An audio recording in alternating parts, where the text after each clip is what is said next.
Hello, everybody. My name is Heather Thorstensen, and I'm the Manager of Communications for sigmaz, the Scientific Research Society. sigmaz promotes companionship among researchers, and so we highlight our members in a series called the Meet Your Fellow Companion series. Today for the series, I'm talking with Dr. I.J. Wilk, who joined sigmaz in 1948. Dr. Wilk has a PhD in physical organic chemistry, which he earned from UCLA in 1954. Today he is retired. He is joining me from his home in Menlo Park, California. Hi, Dr. Wilk. Welcome to the Hangout. Hi, Heather. Let's start by talking about your past. You were born in Germany in 1920 and moved to Fargo, North Dakota in 1939. And after graduating from college, you earned your bachelor's degree in chemistry and you went into the Army in World War II, and that brought you back to Europe. Since you already had your chemistry degree when you were there, did that help you at all during your time when you were in the Army? Did you use that at all? Well, in a way, because we still had to worry about chemical warfare, and since I was the only one with any chemistry in my background, I think they call it a chemist or chemical warfare expert or non-com or whatever. And matter of fact, because of that, I got sent for a month to the chemical warfare school. This was, I guess, Edgewood Arsenal in Maryland. So yeah, they used it, but thank heavens the chemical agents were never used during the war. So, but that's the only use of chemistry I had. Were you helping other troops at all with preparing for the potential of chemical warfare, or how to use chemical warfare? Well, yeah, this was for the whole division, and we had to train others just in case. For instance, one thing we were still using, although more so in the Pacific, were flamethrowers. This is part of chemical warfare. And so we had kind of a school teaching others how to use flamethrowers. And some people got scared, and they couldn't turn it off, and it was kind of tricky. But You went on to work in the chemical industry for Abbott Laboratories and Aerojet, which is now Aerojet Rocketdyne. And then after 1963, you became an independent consultant. And one of the projects you worked on was to generate an antimicrobial solution. Can you talk about that? the antimicrobial system was really uh, initially developed or started by a small company in Salt Lake City. And what you do there, you take a solution of chlorine in water and you electrolyze it. Now, you have to have a very special type of anode. This is something that had been developed by this company. And they didn't really know what they had. So they called me in as an expert, I guess. And we did a lot of tests, particularly on microorganisms, because you want to kill them. I mean, there are so many. And it turned out that compared to other agents, this was much more potent, this solution. In one test, we found out the potency of this solution was several hundred times that of, for instance, chlorine. So that looked very promising, but you see, I was on the science side. I didn't get involved in the business end at all. And that's the way it was. So now that you're retired, what do you do during your days? Well, for one thing, As you get older, you need more rest, you know. But so far, and you can look at my last presentation at a scientific meeting, which was just a couple of years ago. This was on anti-science legislation in California. Shows you how much false and misleading information has been spread. There are certain groups and people who apparently don't like science, so they got things which make no sense to those who know. But when you talk to the general public or most of the members of the news media, well, they just swallow it all instead of checking. And so I've been involved in something like that for a few years because I can't do any lab work anymore, of course. And you got to keep active. You can't just sit there and eat candy and watch television. You know? Doesn't do you any good.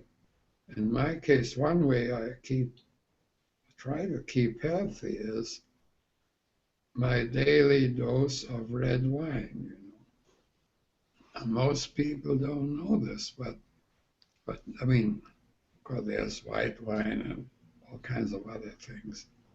But red wine contains certain chemicals at a reasonable concentration, which are antimicrobial, not just antibacterial, but also antiviral. So, you know, I figure if I have an upset stomach, one way to treat it is drink half a bottle of red wine. And it's, in my case at least, it works. Although, since I drink a couple of glasses of wine every day with my lunch, I figure that has usually kept me in pretty good shape. Not always, of course. You never know when you go out what they're going to serve you and whether it's contaminated or not. But I'm very much interested in wine, the chemistry of wine, composition, the physiological activities, and I communicate with people at UC Davis, you know, the University of California, Davis campus. They have an excellent school of enology and viticulture. Now, enology is the making of wine. Viticulture is the growing of grapes, you know, just so you see the difference. Yeah. So when you talk about how you've been involved with trying to get with the legislation that people don't understand the science behind, how exactly have you been involved with helping the issues of the public trying to understand science more? Well, years ago when I lived in Sacramento, I used to go to the California legislature is located in Sacramento. And they had something like, for instance, on the air pollution, you know, California was really the first state to have any kind of legislation uh, to be concerned with this. So I would appear at hearings and testify, and got a chance to talk to a lot of people who were in the research end of air pollution. For instance, uh, there was a very famous chemist, Hargan Smith, at Caltech, and he did excellent work. And so, you know, you met interesting people. Of course, you testified whether it did any good, I don't know. But, so, you know, and then you write. In my case, it was mostly presentations at meetings. Then it's up to the organization, for instance, the American Chemical Society, to do something about publishing this. But to give you an example, a few years ago they had a special session on all this business, which I have to give you the name of the chemical, bisphenol A. It's used in making of polymers, plastics. Thousands of tons are made each year. Well, they found somebody that when you have a plastic bag or a plastic bottle for babies, you get an absolutely minute amount coming off. And this particular chemical has what's called endocrine activity. Well, it's not the only substance in the world that has endocrine activity. If we talk about babies,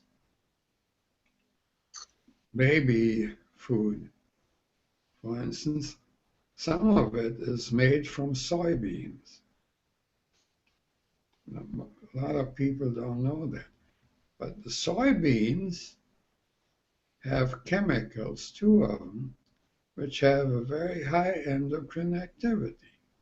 So why don't you worry about that and only worry about the ones from the plastic?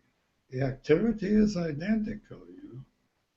So these are some of the things that matter of fact, we had a piece of legislation in California some years back. And they thought, and the title of this, and it went through because people didn't know what they were voting on. It was hazardous to babies, which is not true. Because if that is hazardous to babies at this tiny concentration, what about something like baby food, which has a much higher concentration of these chemicals? But these are the things that have interested me for a long time.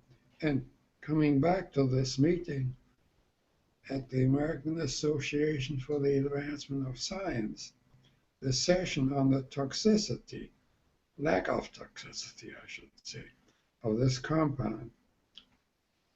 Now there they did a fairly good job of having it presented to the media.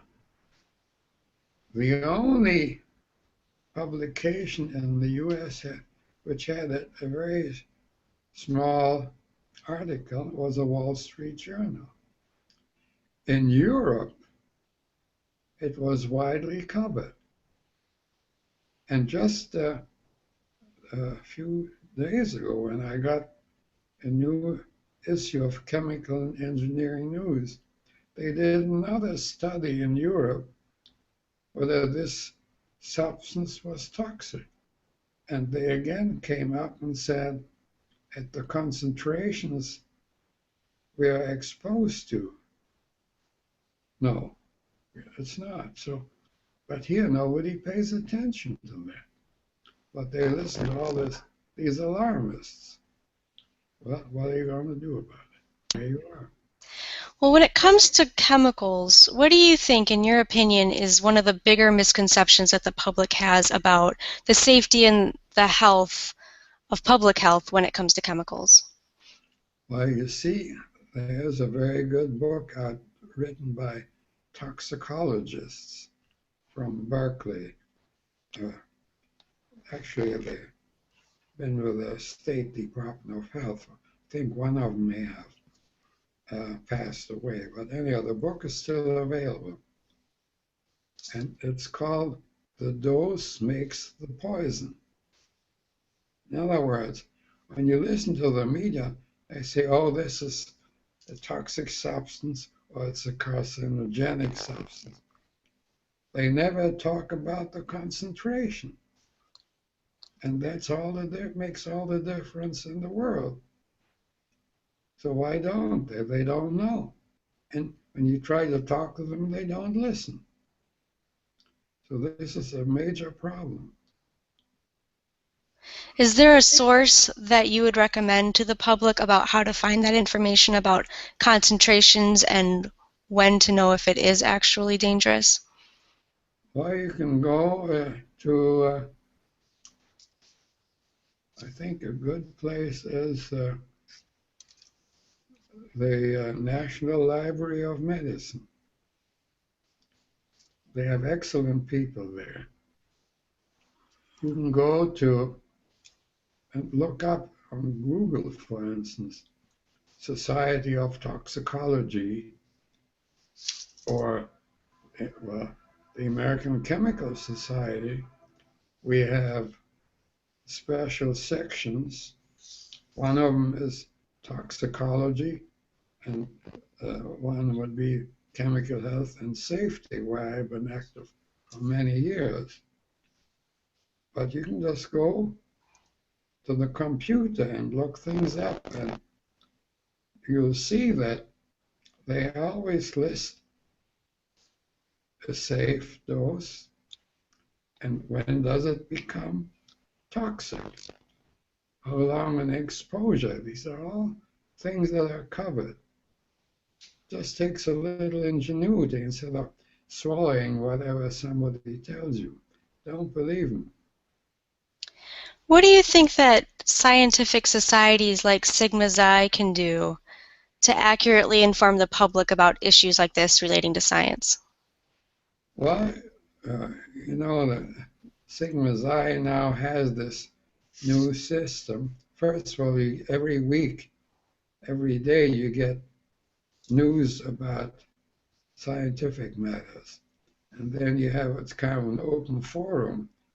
But again, there I think so few people outside of science pay any attention to it.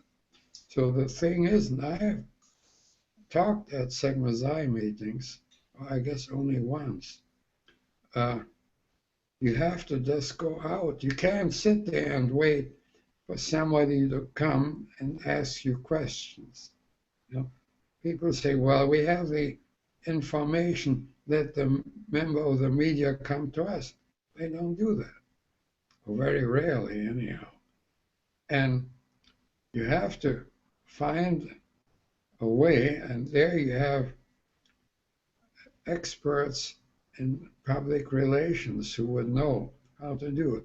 For instance, a lot of these anti-science people are experts at perverting what's available, and they know, and the media fall for it because they don't know enough.